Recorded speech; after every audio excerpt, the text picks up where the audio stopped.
مسؤولين كترسن maamul goboleedka Galmudug ayaa kormeelay dugsiga dhagoolayaasha ee wax ka bartaan ee degmada Gaalkacyo mas'uuliyiintani oo u korgalaya xaaladda waxbarasho ee ka jirta dugsiga dhagoolayaasha ee magaalada Gaalkacyo ayaa wafdiga waxa halkaasi ku soo dhaweeyay ugu horeyntii maamulaha iskuulka dhagoolayaasha Cabdiraxmaan Axmed Kaarsh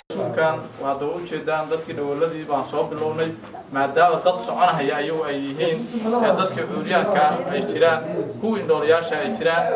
dhagoolada la turkoodu intaan way ka badan yihiin ilaa boqolaal baa magaalada Gaalkacyo nawaaxiga ku nool marka waxaan rabnaa mar labaad mar saddexaad ka codsanaynaa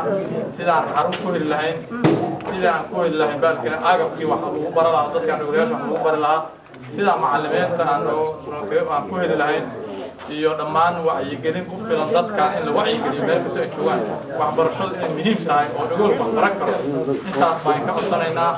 sidoo kalena inta ay socotay kormeerka ayaa goobta waxaa ka hadlay Cabdullaahi Warsame Omar ah madaxa mashaariicda iyo horumarinta gobolka Mudug sidoo kalena waxaa goobta ka hadlay xisaabiyaha guud ee dawlad goboleedka Galmudug Cali Baash maantay aan ka soo qayb galnay ardadan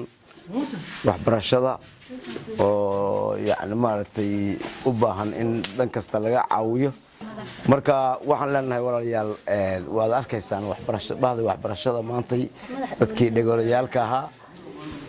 maanta meesha ay marahay madaxa dhagooleynta macallin Muuse bahda waxbarashada waad u jeedaan maantay si meherkay soo gaarsiiyeen meeshaas in laga qaado dadka dhagoolayeenka oo dhagaha oo aad iyo aad u baahan in loo tabaruco waxaan jeclahay dadka gobolkan jooga waxa lagu xasuusan doonaa barnaamijkan aan ka jirin meelaha kale oo goboladana oo ay asaaseen taariikhdooda ayuu gali doonaa wasiirka dibashiinta dawlad goboleedka Galmudug Saalax Cali Boostaale oo sheegay baahidaanu waxay ka jirtaa dunida saddexaad xataa adduunka hore u maray first world America iyo Canada iyo Sweden way ka jirtaa iskuulada dadkan noocaana waa ku yiriin oo indhoolayaasha iyo dhagoolayaasha iyo lugoolayaasha wax lagu baro